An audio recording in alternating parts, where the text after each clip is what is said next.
Good afternoon or morning, everyone, depending on where you are. And welcome to this masterclass number 10 for our Busy Entrepreneurs project. Again, this was a project that has been funded by the Catalyst program, which is Cardano's innovation funding program.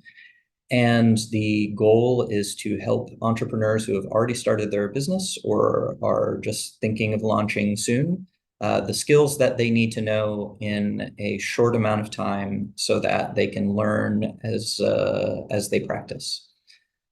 The goal today is to talk about traditional finance for Web3 startups. The first question that might cross your mind is, if we are in Web3, and we're reinventing finance, and we've got all these much more efficient ways of doing things, why should we learn about traditional finance?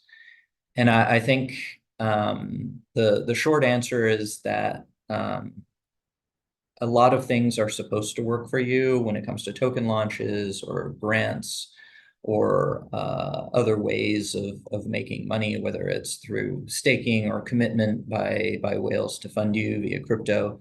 But sometimes things fall through. And one of the things that you'll learn very quickly as a founder is that fundraising is continuous. It's something that never ends. You're always doing it.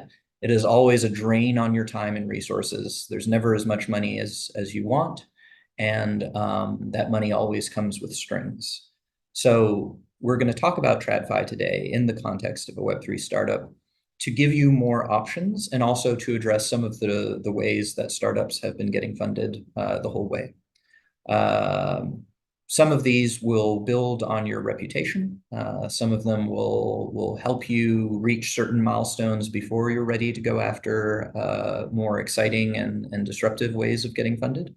But in general, what you're doing is you're building your knowledge bank and your skill bank as a founder to be able to solve the problem of liquidity, which is the problem that most startups deal with until they're not startups anymore. So how do you fund a startup the old way? The previous class, we talked about what elements make an early stage startup more likely to succeed. You can also view that previous presentation as the way that investors will kind of, at first glance, evaluate your startup. Obviously, money talks more than numbers on a page or a slick presentation. But just keep in mind that previous presentation. If you follow those guidelines, you will generally be in a much better shape to receive funding in the first place. We're going to talk about how successful startups can raise money to build their ideas. Now, keep in mind, most of the programs and investors and people that we're going to talk about in this presentation, their whole job is to screen out bad opportunities so that they can focus on the good ones. In a VC, for example, one of the first jobs that a new entry-level post might do is to screen startup pitch decks and separate the wheat from the chaff or the good from the bad. So you need to understand that for any of this to work, whether you're approaching a bank or an investor or a VC or even your friends and family, what you're putting forward already has to be at a very high level. Because the risk for these people is already high on a statistical level, right? Like we said in the last one, 50% of startups fail within 5 years, and 90% of them fail within a decade or a little more. So when you're dealing with inherently risky propositions, the tolerance for people who don't come prepared and who don't master the basics is going to be very low. I will sometimes talk about some examples of funding available in Geneva, Switzerland, and thereabouts. But similar opportunities and programs exist in many places, particularly if you're dealing with a Web3 or a tech hub of some kind.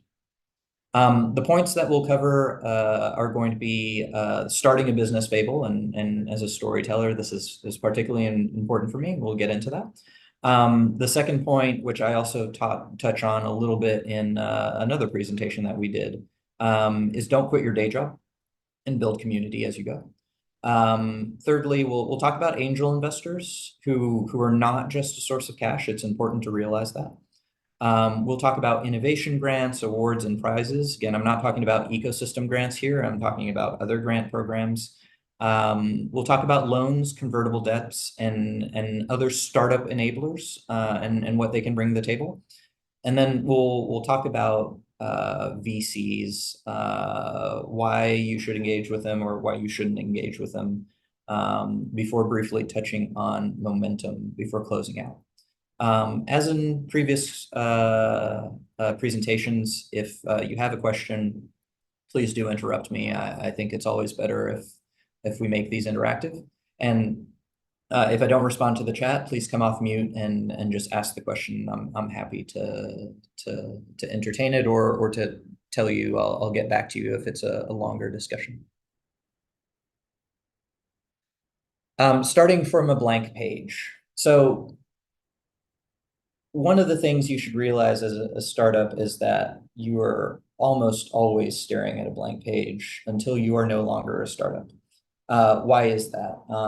It's because being in a startup is an inherently uncertain activity. At any point, who your client is, how you reach them, what you sell to them, how you package that, what you price it at, what are the best channels, can you upsell, what partnerships do you need so that you're focusing on the highest value activity, how do you get funded, and all that is all up in the air. And at any point during a startup's journey, you have the opportunity to say, look, what we're doing is not working. Let's start fresh. But one of the most powerful tools that you have as a startup is actually that story that you're developing. It's the idea that you as a founder or as a group of co-founders and then as a team are trying to achieve something, that there are obstacles to that journey and that you are somehow overcoming them through your wits or your skills. It depends on the type of story you're trying to tell, right? And one thing to remember as we talk about all these things is that especially as an early stage startup, where even if you have a very fancy financial model for what you're going to do, it's mostly a fairy tale. The real thing you have is that progression from a blank page to a full business fable or story of how your company was able to build something, sell it, and be successful. And it can be very hard to keep track of all the small wins and victories and struggles and challenges and the late nights, the addition of new team members, acquiring new expertises, licenses, awards, prizes, who became an investor and when, how long did it take them to decide that they wanted to fund you. And what I would recommend is that as you go through the creation of your business or your project and its implementation, take the time to write down these milestones, because when you're trying to explain what you're doing or the value you're creating to someone, a story is something that people will understand far more readily than the numbers.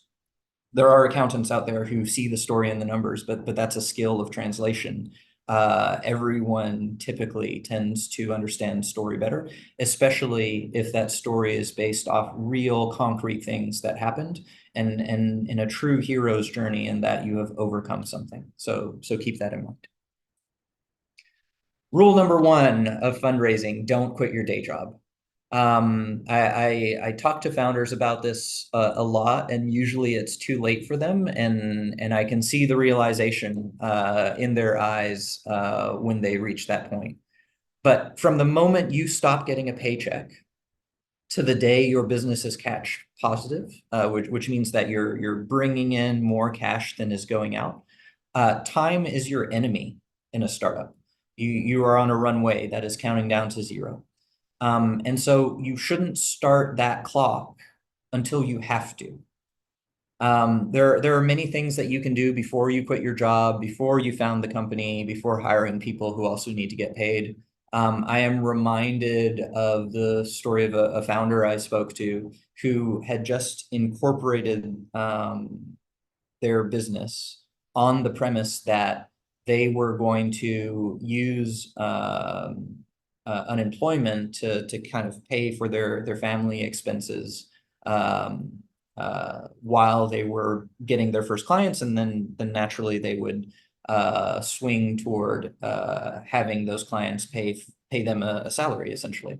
And what they found out a little bit too late is as soon as they founded a company was registered in the Register of Commerce under their name, they became ineligible for unemployment. And so again, I think all of us come to entrepreneurship from different positions, whether we were working at a successful job and we wanted to do something under our own name, or we were laid off from a job or fired from a job or quit a job. And in that moment of reflection came up with this perfect idea. But the point I want to get across is really give it some thought before you yourself and your family and people that depend on you as your team members or co-founders are placed in a situation where the cash that you depend on to run your business and to pay them is dwindling down faster than it's coming in. Things that you don't need a company or employees or an enormous amount of free time to do. You can meet your future clients and investors, and you can find out if your idea will work.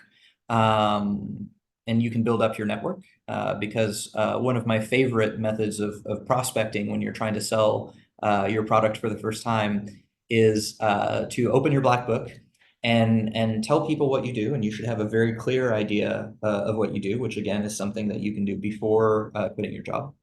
And ask them if they know someone who might be able to use the thing that you have. And it's a very non-scummy way to build your first clients because you're not putting someone on the spot to buy from you again when they know you're running out of money. You are asking them if they know someone who really needs what you have. So that can be a really good way. You should go out and try to meet your future co-founders and team members. One of the things that we said in the previous lesson is that you should know your co-founders well because running a startup is something that can be stressful and is a matter of trust. So the more exposure you have to people before you bring them into that scenario where they also have to trust you, the better.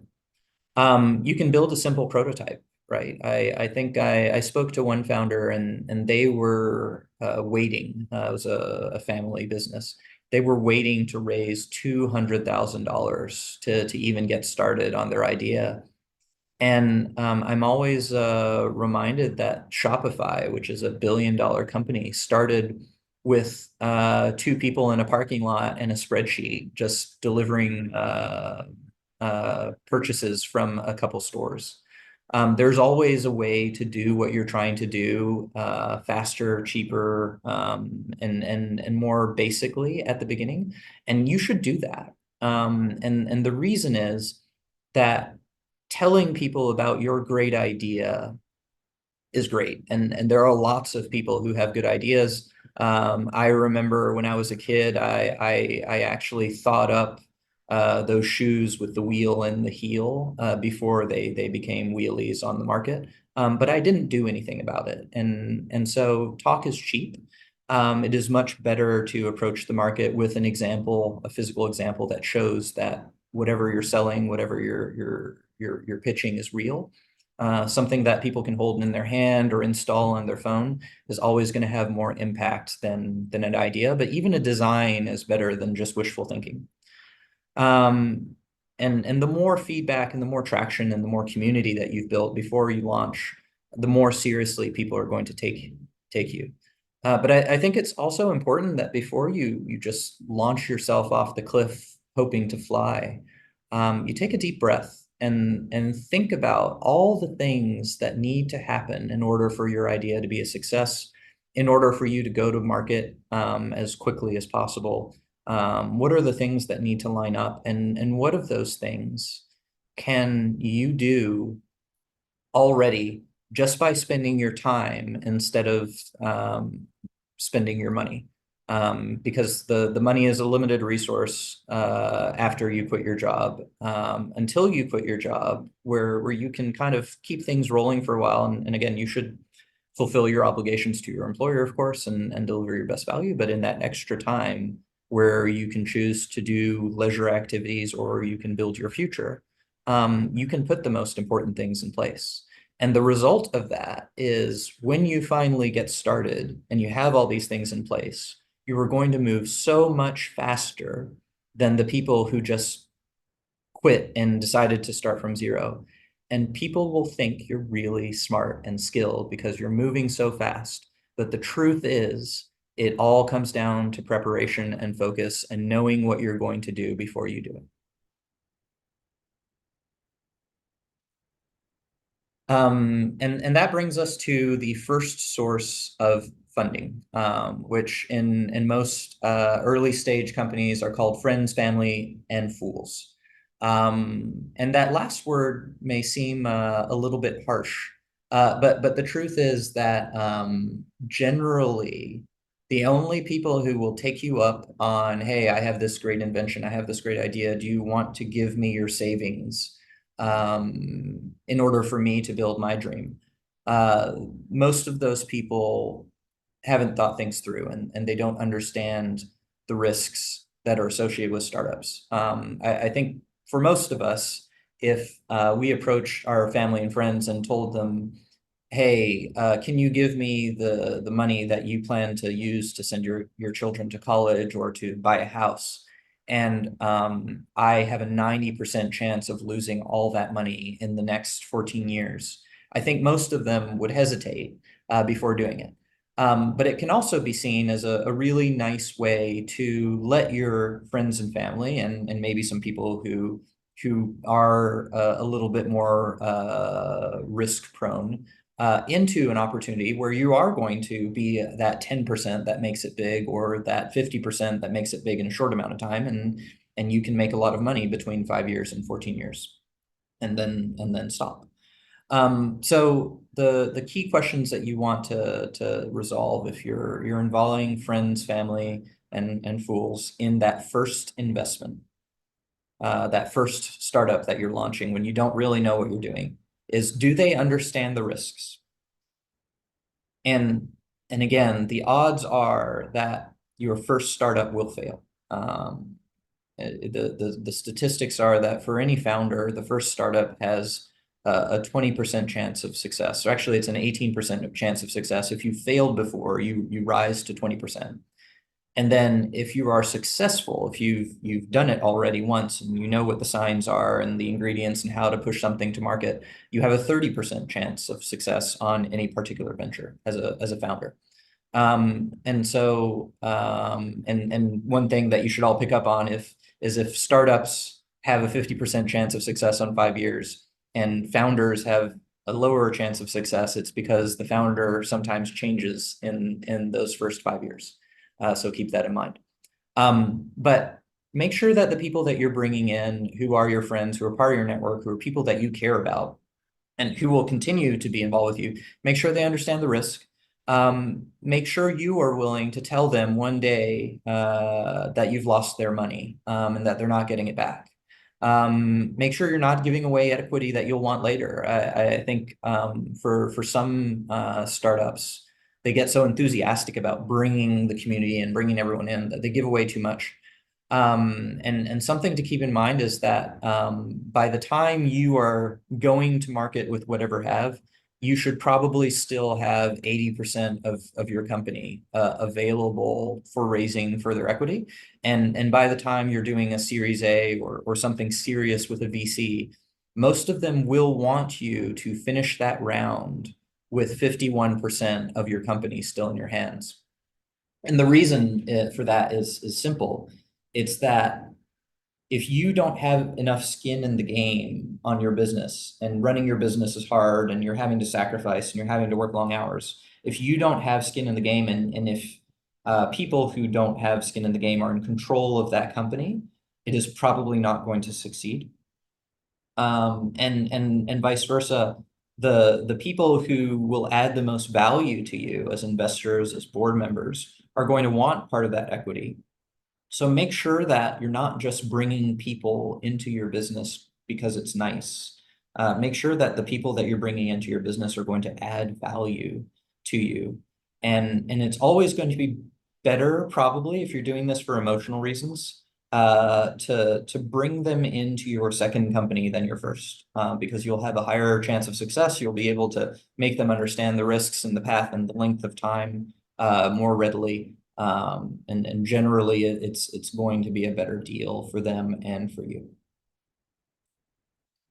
But it is never too early to start building an audience. I would tell you that right now, the biggest predictor of whether someone can get a book published or a role in a movie is the size of their Instagram followers. It is really important to build community. It's important to find the people who care about the thing that you're doing and bring them together. For one, it creates social proof among them that they see other people who think this is also a good idea, so they become more convinced, and that can create a positive spiral. It usually allows you to look at the makeup of that community and maybe find out who your client should be. I think most founders have been in a situation where the client they thought should be buying from them was not, in fact, the client who ended up paying the most and the most frequently. So it's great to bring together people who are interested in order to find out who you should be selling to, and then you can test your ideas with them. One of the things we said in the previous presentation is that ultimately the faster you can learn, because your first idea is almost always going to be wrong, but the faster you can learn, the faster you can test and validate your ideas, not only does that mean that you're more likely to get to revenue production and even cash positive or even profit sooner, it's proof to your investors, to your friends and family, to VCs that this is going to work. And fundamentally, when you start out in a vacuum with nothing, the only proof, hard, tangible proof that you have is yourself and your fellow founders and your core team's history of making things work successfully. Once you have a prototype, you can show that you've actually made a thing and maybe someone has used it. But the sooner you can get that validation from your ideal client and even better, someone to pay you, the sooner your business becomes real and not just an idea on paper. You should get referrals from your community. Usually, if someone is interested in the topic that you're doing, then they might have connections to either potential clients or people who can help you out in other ways, who are suppliers, who can do the things that you need to do. I think there is never a downside in networking to introducing someone to someone who might provide value to them or be useful to them. And it makes people feel good that they have, at no dollar cost, helped you. Sometimes they will just cheer you on if things get bleak. You will have hard times. You will invest a lot of time into a grant application that won't come through. You will try to pitch VCs and get beaten out by someone who is just maybe further along or a better fit for their thesis than you. So it's good to have that crowd of supporters backing you up. They can create virality on your socials. I think one of the things that I've learned over time in a sales role is that you can be the most persuasive seller in the world and have the shiniest product in the world and maybe be in a market that needs your product. But all of that, it will still be a harder sell than being in front of the right person at the time where they need your product most. It's what we call a starving market, when people are so desperate for something that they will take the first thing that comes by. And so having that wide community and having them engage and repost your things gives you more presence in front of people who might urgently need your product. And that ultimately is going to drive success. It's crucial when you're doing a token launch or a crowdfunding campaign. I think I worked with a founder that had an investor fall through, and then they decided to try a crowdfunding campaign, and they launched it in 2 weeks. And the fact of the matter is, even if you already have a community, it takes anywhere from 3 months to 6 months to filter through that community and find the people who will actually pay for what you're doing. And for you to think through, okay, how can I reward these people? How can I convince them that they should put money into my project? And so you building that community ahead of time shortens your fuse when it comes to being able to launch anything. And it's very good to involve people, even if you aren't asking them from investment right away. Once you've gone beyond your own means, it's time to call on angels. I think it's important to really understand what an angel investor is. They are usually people who are professionals who have had a career, who have had some success, who've built up enough savings to engage in investing in startups, which is a very risky sector. I've said it a couple times, but keep in mind that these people understand risk, and they understand that if they put their money in the right place, they can get a far greater return in any given period than they could on the stock market or something like that. So it's both an emotional decision and a dispassionate one.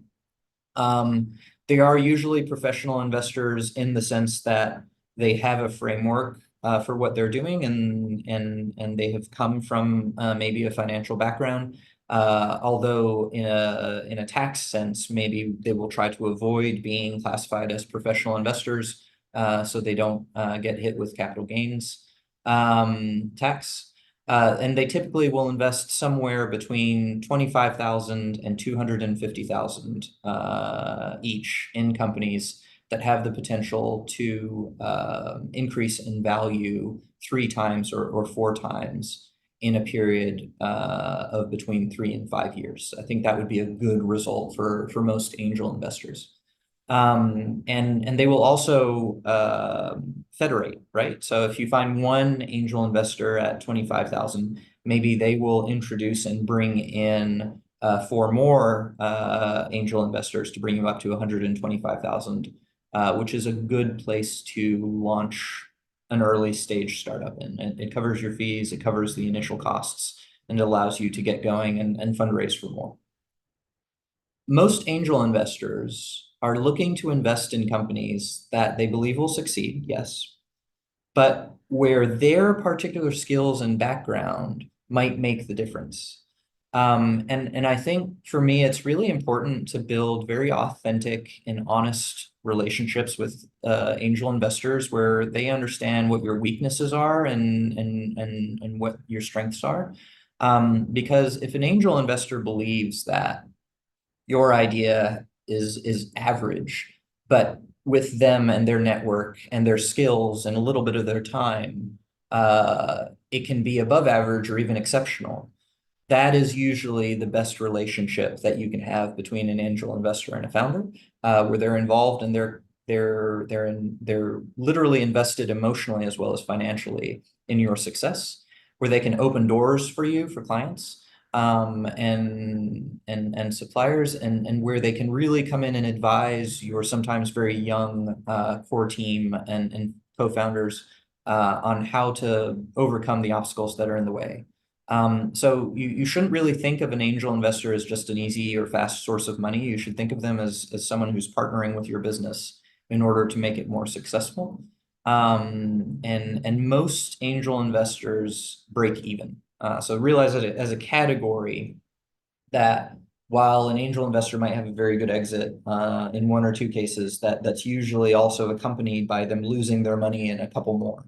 And so if you can find a way to give them a graceful exit before you engage with the VC for reasons we'll talk about later in this presentation, or if you can find a way to make sure that they get the return that they're looking for, and reward them for that investment in time and effort and introductions and network and skills.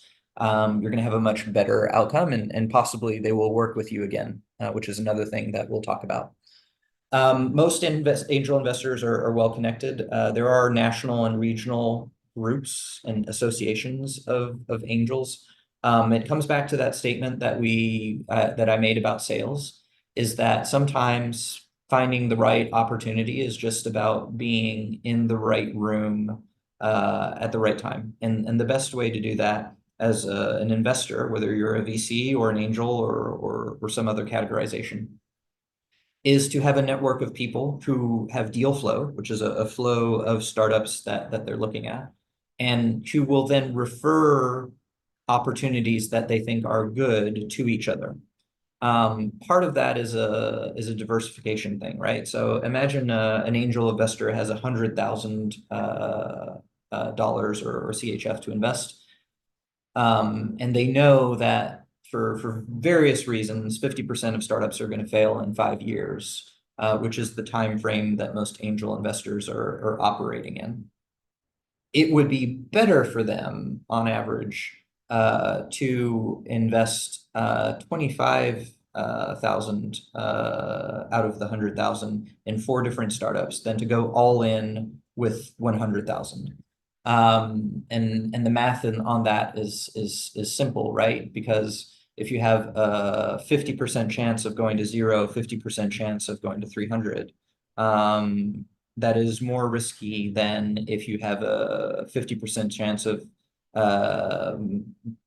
basically going to, gosh, what would that be? That would be 200.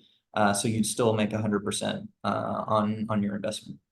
But just realize that when you speak to one angel investor, you're not just speaking to that person, and it doesn't serve you to be manipulative or false, because you're actually talking to their whole network. And so I've definitely seen cases where the first question that an angel investor might ask you is, hey, I heard about you from other angel investor, and they advised you to do this. Have you done it? And the next answer that you provide of whether that was a good interaction, whether that other person trusted you, whether you followed their advice or were able to progress, is going to make a huge difference on whether someone is going to put their money with you. It does usually take up to 6 months for an angel investor to choose to invest in you. That's typically not a question of showing them more charts or more financials. It's a question of showing them that you as a founder and as a core team are making progress towards your goals. And that's ultimately what's going to differentiate you from other startups that are not going to succeed, is whether you can actually get stuff done. And again, if an angel investor makes a suggestion about how to take your business forward, and it's a good one, by the next time you speak to them, you should have done that thing. And it is absolutely a test. They are trying to find out if their relation with you is going to be one where you listen to advice, where you use their connections well, where you're not going to burn them, where you're not going to waste their time, or if you're in the other category, startup that is not going to benefit from their advice. And then the last reason why angel investors will usually bring other people in to invest in your company is because they don't have all the skills themselves. So if someone who has a very strong financial background comes in and realizes that you don't have enough knowledge in sales, maybe they will bring in an angel investor who is a specialist in sales. And that way, the two of them will make your startup far more likely to succeed. Innovation grants, awards, and prizes, and this is a reference to Star Wars. Free money is usually a trap. And I say this not just for traditional grants and awards and prizes. I say this also for sometimes ecosystem grants and sometimes other things, is no rational person out there is giving away money for free without some sort of strings attached, just like you wouldn't do that. And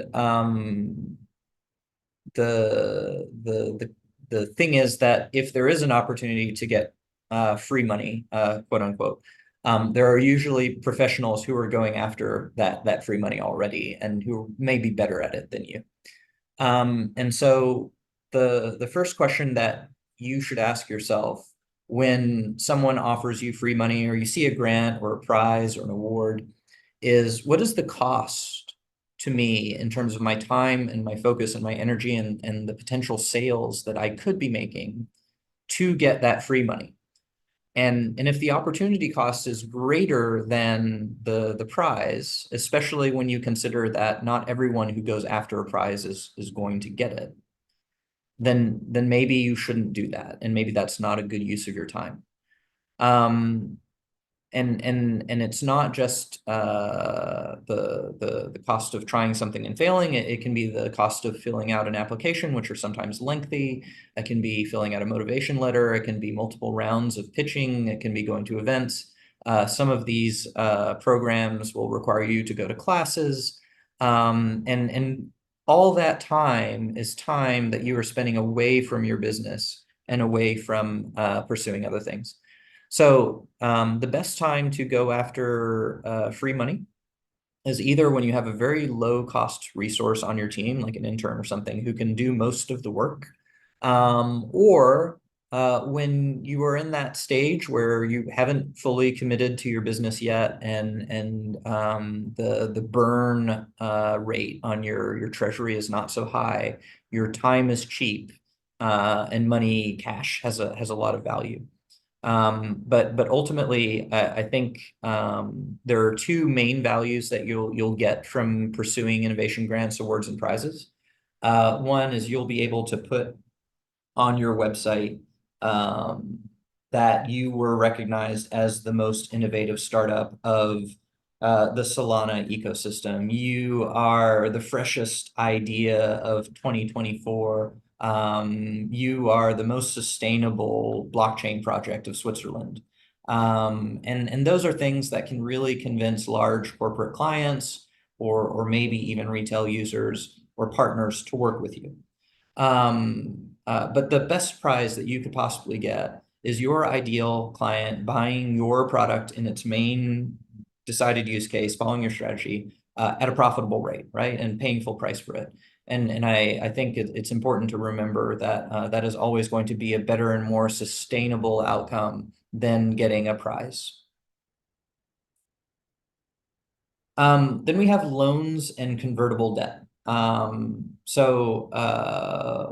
Loans and convertible debt are also known as non-dilutive funding, which means that while they may impact the final return that your shareholders get, they're not taking away equity from them. They're a way to get cash. They usually cost interest, unless you're in very special market conditions where interest rates are very low or even lower than inflation, and you should always compare them to inflation, because that is an indicator of the value of that cash. But there are certain conditions where going for a loan or a convertible debt is a good idea. One is when you have variable costs. What does variable costs mean? It means that the more you pursue your main business activity, the more you have to pay, but also the more you get paid. And so long as your business is profitable, the idea would be that if you can rapidly inject cash into a business model where you have variable costs to your product, then that would mean that you would make more money and you'd be able to pay off the loan at a greater margin than the interest rate, right? It makes no sense to take out a loan that is going to consume all the profits of your business. And do consider that if you're in a bad situation, right? This works best when you're in a good situation and you want to move faster. If you're in a bad situation and the only reason you're taking out a loan is to drag your unprofitable business along, it may be time to throw in the towel. Or find something else. But it doesn't make sense for you to work in a situation where all you're doing is paying a bank. when your business model is solid, but you need to move faster than competition, a loan or convertible debt can be a lot faster to get to than going after a VC or going after an angel investor. There are some loans that can be provided in a matter of weeks or even less than a month, especially when COVID hit. Loans guaranteed by the state in order to allow businesses to go on were usually a very smart idea, both because they had a very low interest rate, but also because you could get them fast because the state was guaranteeing the loan. And it can also be something that is required when your current investor base just refused to be diluted by new investors. You should be careful whenever you're dealing with loans and convertible debt as a startup, because startups are an inherently risky proposition.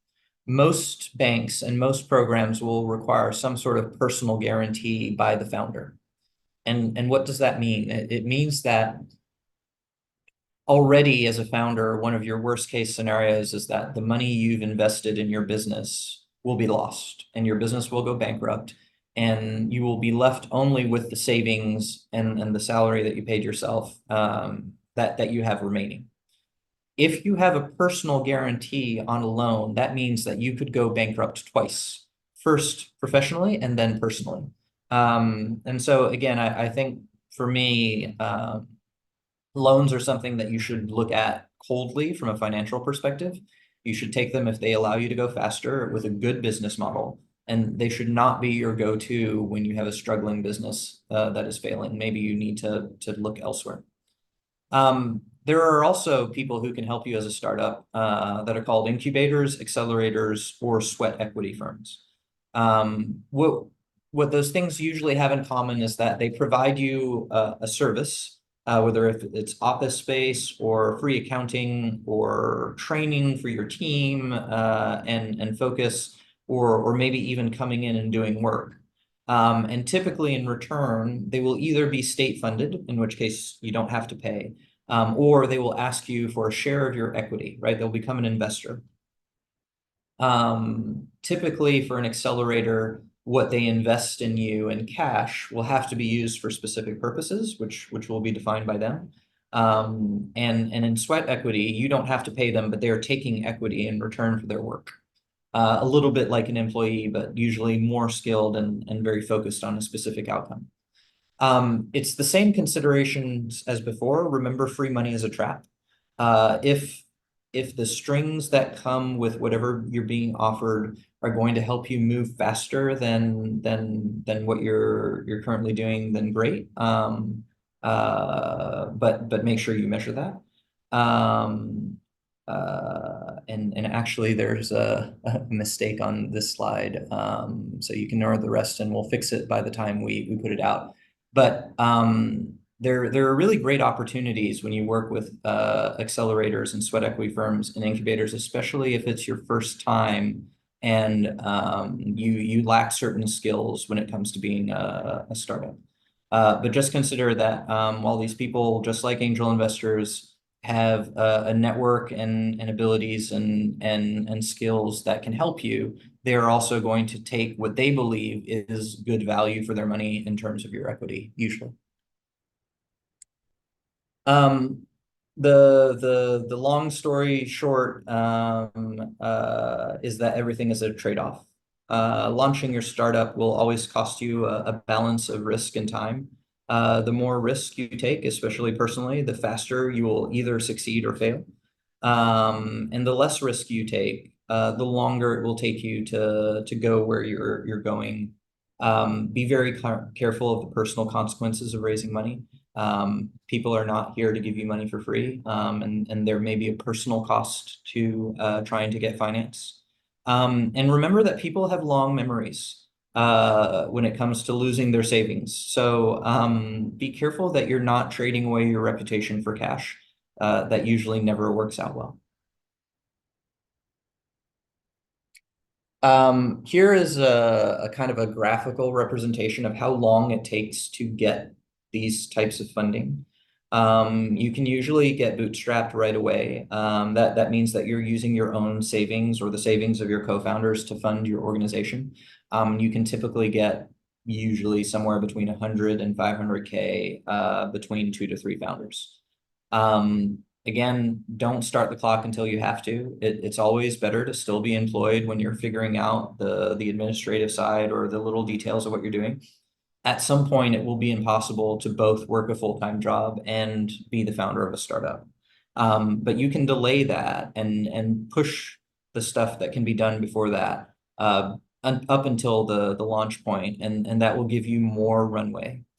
Friends, family, and fools are usually not that much in terms of money unless you've got a rich uncle or a friend who launched a successful startup themselves, in which case they're probably more of an angel investor. Just again, remember the emotional and the personal costs that can come with involving those people into your business. They may cheer you on, but again, no matter how good you are, smart you are, no matter how great the opportunity, startups are risky. And whether it's a competitor coming in or a market change blowing out your business or a regulatory change making what you're doing illegal, remember that whoever you bring in should be fully aware of the risks of that. The people who are most aware of that are usually angel investors. Not only do they bring you cash, but they are a level of validation of your product, because if they believe in it, then that's one more reason why your business might succeed. And then we can talk about early stage VCs in just a moment. But we've talked about non-dilutive funding, and that can be up to amounts of 1 to 5 million. But generally, by the point at 12 months out, so again, 12 months isn't 12 months from you launching, it's 12 months from you starting those conversations. By the time that comes around, you should be able to prove somehow that you're going to make money. And that you're going to give them a return on their investment, and that comes with costs. Let's talk about venture capital. Now, we talked about how angel investors are usually there in the 3 to 5 year range, and they're looking to make a 3 to 4 times increase in valuation. VCs are much more cutthroat than that. They're a buyer's market, which means that they have more choices than you do, in most cases. And they are there to profit off startups that are going to go 10 to 20 times in valuation during their time. I think it's important to understand the implications of that. If you want to move fast and you have a business that's built to move fast, VCs will want you to move fast. If you want to move slow and steady, VCs are not going to allow you to do that.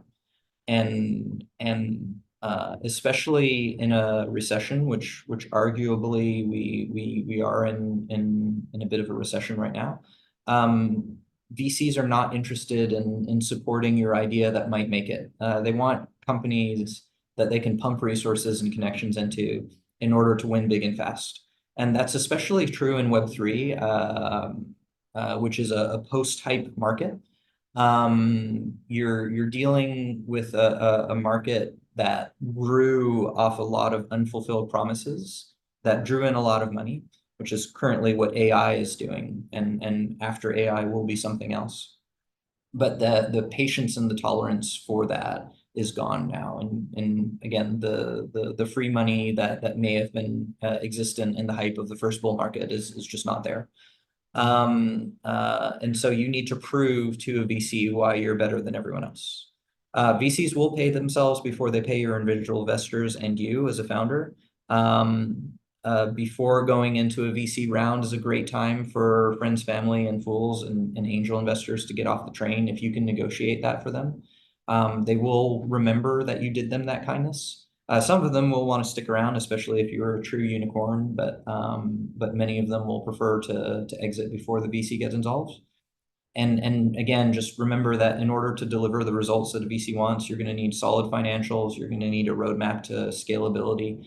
The words of the CEO of MasterCard, if it doesn't scale, it doesn't matter. And if you're a first-time founder, you are probably going to have to go through a reputable accelerator. In Web3, that means Orange DAO, that means Alliance DAO. That means Outlier Ventures or Techstars. Means Mesh, InMind, Tachyon, or R3 Venture Development, probably. Seller beware. While VCs can really speed up your growth, if you have the real kind of fundamentals of a unicorn startup, they can also harm founders and initial investors through down rounds. That means where they draw in more investment at the expense of the existing investors. They decrease the value of your or the shares of your equity. They can have preferred stock where they get to exit first, or they get more power when it comes to decisions. They can have liquidation preference. So if you do go bankrupt, there may be some value in carving up your company, and they will get paid first. They may have board control. Again, remember, in most companies, if you have a board, the board controls the strategy. So you may find yourself going from founder to employee if they seize control of the board. And there will be pressure to perform. They will want you to go fast, and they will want you to have that kind of exponential growth. So always remember, free money is a trap, and make sure you're willing to trade control over your company for a chance to become something extraordinary before you get involved with VCs. The last things I'll talk about is execution. Remember, fundraising will start from even before the moment you found your company, and it will be continuous throughout. It's something that you should always be doing in a way, so that you have the opportunity to be the kind of business where people are coming to you asking to buy, not you coming to them begging to sell. You'll get better valuations, and you'll have better relationships and better options because of that. But it shouldn't take away from the main purpose of your business, right? If your business is not able to progress and grow on without a particular investor or a VC telling you yes, it's probably needs some work inside the business itself. And the other thing, so make sure you're hitting your milestones is what I'm saying, and make sure that your business is progressing at a solid pace. And the best way to do that is to be really kind of smart and structured at the beginning before you launch yourself, and have an idea of all the things that need to happen in order for you to succeed and sell. Always focus on cash. If you can get to cash positive, everything else will sort itself out for the most part. And then also remember that most startups fail. And so your first startup will most likely not be your only startup unless you burn out so hard that you never want to try it again. And as most successful founders typically find themselves either becoming angel investors themselves or launching the next venture. And so you may succeed. You may be on an exponential path to success, or you may be average, where you have a job where you work more hours than you used to, but that pays you maybe hopefully a good salary, or you may fail. And great founders end up working with their investors and teams more than once. So always keep in the back of the mind what your reputation is worth, what running your business can cost you in the long term, not just in the short term. And remember to take care of yourself and the people who supported you, because ultimately that's what's going to make the difference. That's what's going to drive people to try harder for you. That's going to give you the energy to do that one extra thing that's going to allow you to succeed. Especially after year 3, because that's typically when startups start failing because of competition. And so the race becomes just that much more intense. I'll pause for questions at this stage, and see if anyone has anything from the audience.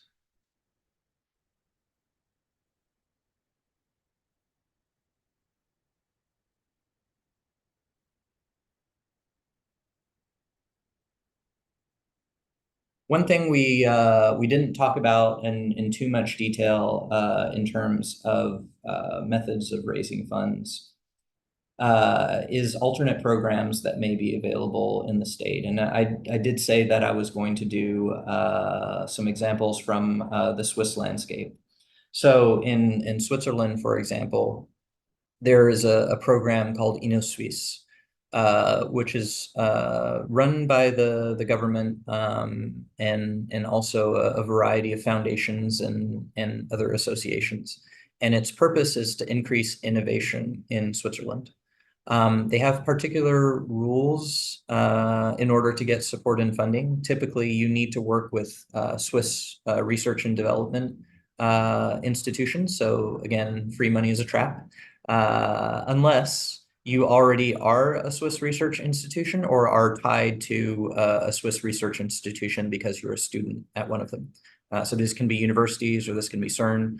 And so typically the main purpose of InnoSuisse is that they will provide either the entirety of the cost of an initial study that will then be performed by a university team to the tune of about $14,000.